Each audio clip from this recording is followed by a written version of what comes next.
जय Hind and hello guys, स्वागत है आपका आपके अपने YouTube चैनल ज्ञानदेह होस्ट में। और इस वीडियो में मैं आपको बताने वाला हूं बिहार पुलिस सब इंस्पेक्टर यानी कि एसआई दरोगा ऑनलाइन फॉर्म 2025 के बारे में, जहां पर गाइस आपको लेटेस्ट अपडेट के साथ में सभी प्रॉब्लम के हल सहित पूरा प्रोसेस बताया जाएगा। और जो भी आपके सामने इशूज आ रहे हैं, चाहे वो आपका पेमेंट को लेकर के हो या फिर आपका क्वालिफिकेशन की जानकारी या फिर आपका फोटो सिग्नेचर, सभी चीज़ें बहुत ही अच्छे से एक्सप्लेन की जाएगी प्रिंट तक। तो आपको वीडियो को पूरा देखना है और अगर फिर भी कोई सवाल डाउट रह जाए तो आप कमेंट के माध्यम से पूछ लेना। अब चलिए शुरू करते हैं गाइज। अगर आपने अभी तक वीडियो को लाइक शेयर नहीं किया हो तो कर देना और चैनल को सब्सक्राइब करके बेल आइकन ऑन कर लेना। इसके बाद में जो लिंक वीडियो के डिस्क्रिप्शन में दिया है आप ओपन करेंगे, आपके सामने हमारी ऑफिशियल वेबसाइट jobsgyan.in आ जाएगी। यहाँ पर आने के बाद आप जानेंगे कि ये भर्ती 1799 पोस्ट पर निकाली है। फॉर्म आप लोग इसके 26 अक्टूबर 2025 तक भर पाएंगे। एंड अगर बात करें फीस की तो सभी कैटेगरी कैंडिडेट के लिए 100 रुपये फीस है, चाहे आप बिहार से या फिर किसी अन्य स्टेट से। और मैं आपको ये भी बता दूं कि अगर आप अन्य स्टेट से अप्लाई करेंगे तो आप चाहे अपनी स्टेट में किसी भी कैटेगरी में आते हो, बट यहाँ पर आपको जनरल के अंदर रखा जाएगा, यानी कि आप ये जो जनरल के लिए 850 पोस्ट है इस पर कॉम्पीट करेंगे। फिर आप जानेंगे कि इसमें ग्रेजुएशन डिग्री आपसे मांगी है अप्लाई करने के लिए, जो कि 1 अगस्त 2025 तक आपकी कंप्लीट हो जानी चाहिए। एज लिमिट आपकी मिनिमम 20 साल है, मैक्सिमम 37 मेल के लिए और 40 फीमेल के लिए। फिर आपका सिलेक्शन प्रोसेस क्या रहेगा, फिजिकल एलिजिबिलिटी क्या है, कितनी आपकी हाइट होनी चाहिए किस कैटेगरी में, और फीमेल में कितनी रनिंग आपको कितनी करनी होगी, ये सब इन्फॉर्मेशन बहुत ही अच्छे से दी गई है। अब ये सब इन्फॉर्मेशन चेक करने के बाद में अगर आप इसमें अप्लाई करने के लिए एलिजिबल है और आपका इंटरेस्ट है और आपने अभी तक फॉर्म नहीं भरा, तो आप यहाँ पर बाकी लोगों की गलतियों से सीख करके आप इस फॉर्म को भरेंगे। तो आप इंपॉर्टेंट लिंक के सेक्शन से अप्लाई ऑनलाइन लिंक ओपन करेंगे। अब गाइज आपके सामने यहाँ पर अप्लाई का पोर्टल आ जाएगा। तो यहाँ पर आ जाने के बाद में आप सबसे पहले step first resistor and make payment इसके ऊपर क्लिक करेंगे। देन आपके सामने यहाँ पर इंस्ट्रक्शंस आएंगे, आप चाहे तो इनको हिंदी के अंदर भी यहाँ से रीड कर सकते हैं। अगर आपको इंग्लिश के ही का अंदर करना है तो आप इंग्लिश सेलेक्ट रहने दीजिएगा। फिर आप नीचे की तरफ आएंगे और यहाँ पर डिक्लेरेशन पर टिक करेंगे and then proceed to registration and payment इसके ऊपर क्लिक करेंगे। इसके बाद एंटर एप्लीकेंट फुल नेम, तो आपका जो फर्स्ट नेम है पहले तो आपको वो डालना है, फिर आपका मिडिल नेम नया हो तो खाली छोड़ देना, और उसके बाद में जो आपका सरनेम यानी कि लास्ट नेम है वो एंटर कर देना।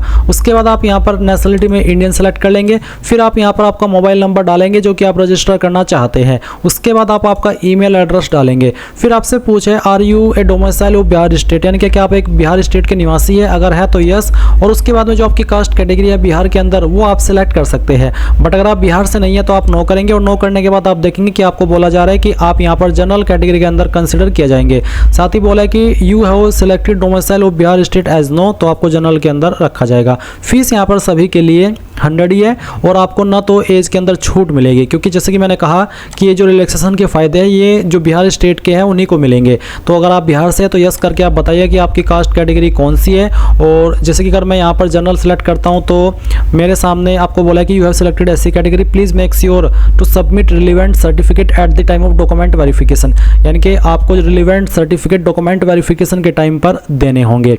इसके बाद आप यहाँ पर देखेंगे नीचे ऑप्शन है सिलेक्ट एप्लीकेंट जेंडर, तो आप आपका जेंडर सेलेक्ट कर लेंगे। फिर जो आपकी डेट ऑफ बर्थ है वो आप यहाँ पर कैलेंडर के ऊपर क्लिक करके सेलेक्ट कर लेना, पहले डे फिर मंथ और उसके बाद में जो भी ईयर है वो आप सेलेक्ट कर लीजिएगा। इसके बाद आपसे पूछे are you an employ of Bihar government, क्या आप एक बिहार गवर्नमेंट के एम्प्लॉय है, अगर है तो यस, नहीं तो आप नो करेंगे। फिर क्या आप एक सर्विसमैन है, अगर है तो यस, नहीं तो यहाँ पर भी आपको नो कर देना है। इसके बाद आप यहाँ पर नीचे प्रोसीड के ऊपर क्लिक करेंगे। अब गाइज आपने जो इन्फॉर्मेशन अभी भरी है वो सभी आपको ऊपर की तरफ देखने को मिल जाएगी। आप इन सभी जानकारी को डबल चेक कर लेना, क्योंकि बाद में इन इन्फॉर्मेशन को आप एडिट नहीं कर पाएंगे। अगर आपको लग रहा है कि ये इन्फॉर्मेशन देखने के बाद में कि कोई गलती हो गई है तो आप एडिट एप्लीकेंट डिटेल्स के ऊपर क्लिक करके उसको एडिट कर लेंगे, नहीं तो आप यहाँ पर टिक करेंगे और ये कैप्चा कोड डालेंगे और फिर उसके बाद मेक पेमेंट के ऊपर क्लिक करके यहाँ से ओके कर देंगे।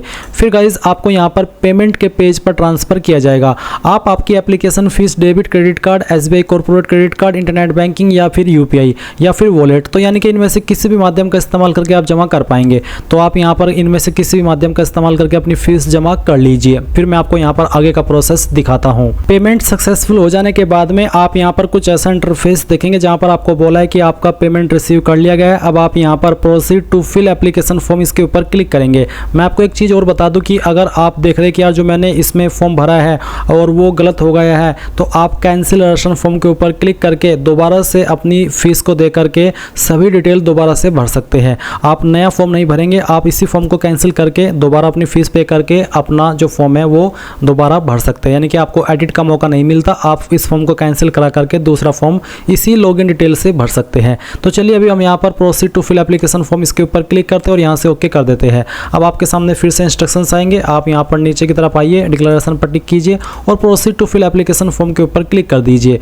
अब आपको यहाँ पर पोस्ट के ऊपर क्लिक करके सब इंस्पेक्टर सेलेक्ट कर लेना है। फिर आप यहाँ पर जो आपका फादर नेम है वो एंटर करेंगे। फादर नेम एंटर करने के बाद में आप यहाँ पर आपका जो माताजी का नाम है वो डालेंगे एंड देन आपको मैरिटल स्टेटस बताना है, अनमैरिड, मैरिड या फिर डाइवोर्सी, जो भी है वो आप सिलेक्ट कर लेंगे। सिलेक्ट आइडेंटिटी कार्ड टाइप, कोई एक आईडी में से आपको सिलेक्ट कर लेनी है, चाहे वो आधार कार्ड हो, वोटर आईडी हो, पैन कार्ड हो, जो भी है वो आप सिलेक्ट कर लेना। अब जो भी आईडी आपने सिलेक्ट किया उसका नंबर आप एंटर आइडेंटिटी कार्ड नंबर वाले सेक्शन में फिल कर देना। इसके बाद में यहाँ पर एक सवाल है कि are you a ward of freedom fighter, यानी कि क्या आप जो स्वतंत्रता सेनानी हैं उनके आश्रित हैं, अगर हाँ तो यस, नहीं तो आप नो करेंगे। फिर एजुकेशनल क्वालिफिकेशन डिटेल, तो सबसे पहले आपको 10वीं की जानकारी देनी है। 10वीं आपने कौन से इंस्टीट्यूट से की है, यूनिवर्सिटी से की है, उसका नाम देंगे। बेसिकली इसके ऊपर ना तो इंस्टीट्यूट एप्लीकेबल होती है या ना यूनिवर्सिटी, तो आपको यहाँ पर आपके बोर्ड का नाम एंटर करना है, जिस भी बोर्ड से आपने आपकी 10वीं की है। फिर जो आपका 10th का सर्टिफिकेट नंबर है वो आप यहाँ पर डाल देंगे।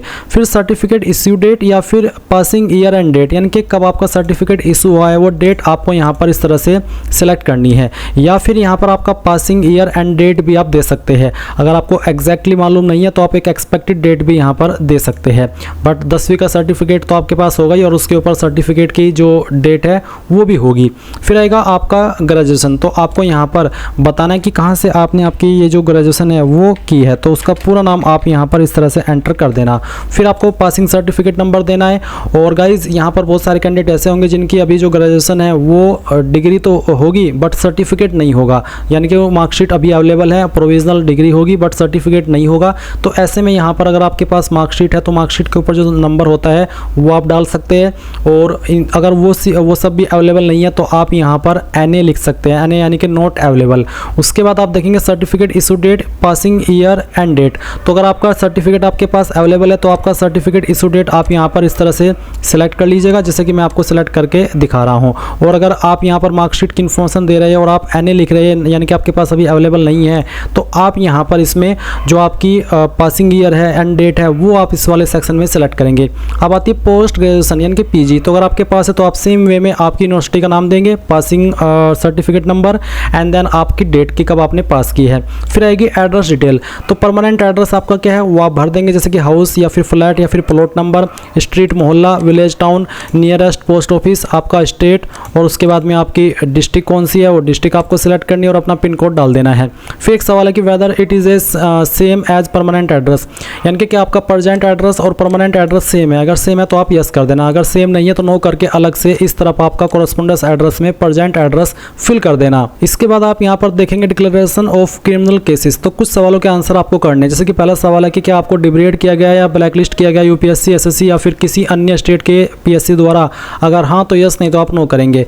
क्या आपके ऊपर इनमें से कोई केस चल रहा है, आपके ऊपर केस दर्ज हुआ है, क्या आप किसी केस में दोषी ठहराए गए हो, अगर हाँ तो आपको यस करना है सवाल पढ़ के, नहीं तो आप इन सभी ऑप्शन में नो कर देना। नो करने का मतलब है कि आपका रिकॉर्ड बिल्कुल क्लियर है। अब आप फोटो अपलोड करेंगे, फोटो आपका किस तरह का एक्सेप्ट होगा, किस तरह का रिजेक्ट हो आप चेक कर सकते हैं। और आपके फोटो का फॉर्मेट JPG या फिर PNG चल जाएगा, साइज 100 KB से कम रहना चाहिए। तो अब आप क्या करेंगे, चूज फाइल के ऊपर क्लिक करेंगे और जहाँ पर भी आपकी फ़ोटो फाइल है वो आपको यहाँ पर सिलेक्ट कर लेनी है। फ़ोटो फाइल सेलेक्ट करने के बाद में आप यहाँ पर ओपन करेंगे, आपका फोटो इस तरह से आ जाएगा। फिर आप यहाँ पर इंग्लिश वाला सिग्नेचर अपलोड करेंगे और हिंदी वाला। इंग्लिश वाला सिग्नेचर आपका कुछ भी हो सकता है, क्योंकि सिग्नेचर तो सिग्नेचर होता है, साइन में आप कुछ भी कर देते हैं, बट सिग्नेचर आपका कैपिटल लेटर में नहीं होना चाहिए। और हिंदी सिग्नेचर में आप सिंपल आपका जो हिंदी नाम होता है, जो भी पूरा नाम है वो आप यहाँ पर अपलोड कर देना। तो चूज फाइल के ऊपर क्लिक करना और जहाँ पर भी आपकी सिग्नेचर की फाइल है वो सेलेक्ट करना, ओपन करना, आपका सिग्नेचर यहाँ पर आ जाएगा। फिर आप हिंदी सिग्नेचर अपलोड करेंगे ब्लैक इंक के द्वारा ही, व्हाइट पेपर पर, साइज 50 KB से कम, और फिर आप यहाँ पर प्रोसीड कर देंगे। अब गाइज आपने जो भी जानकारी अभी भरी उसका प्रीव्यू आपके सामने आएगा। सभी इन्फॉर्मेशन आप यहाँ पर एक एक करके चेक करेंगे। अगर आपको लग रहा है कि इन्फॉर्मेशन गलत हो गई है तो एडिट डिटेल्स के ऊपर क्लिक करके एडिट कर लेना, नहीं तो यहाँ पर डिक्लेरेशन को टिक करना और ये जो कैप्चा कोड आपके डिस्प्ले के ऊपर आए वो आपको यहाँ पर एंटर करना है। इसको एंटर करने के बाद में आप यहाँ पर सबमिट एप्लीकेशन के ऊपर क्लिक करेंगे और ओके कर देंगे। एक बार फिर से ओके करेंगे। अब आप देखेंगे कि आपका फॉर्म प्रोविजनली सबमिट हो चुका है। अब आप प्रिंट एक्नॉलेजमेंट इसके ऊपर क्लिक करेंगे और आपके सामने यहाँ पर इस तरह से आपका फॉर्म का प्रिंट आ जाएगा। आप इसको सेव कर लेना PDF के रूप में और बाद में प्रिंट करा लेना। और गाइज अगर आप ये इन्फॉर्मेशन देखने के बाद में यहाँ पर कोई इसमें देखते कि यार मेरी जानकारी गलत हो गई है, तो आप उसको जैसे कि मैंने शुरुआत में ही बताया था कैंसिल करके दोबारा से भर सकते हैं। तो इस तरह से आप लोग बिहार पुलिस सब इंस्पेक्टर यानी कि SI ऑनलाइन फॉर्म 2025 भर पाएंगे। आई होप ये प्रोसेस आपको पसंद आया होगा। So thanks for watching. जय हिंद।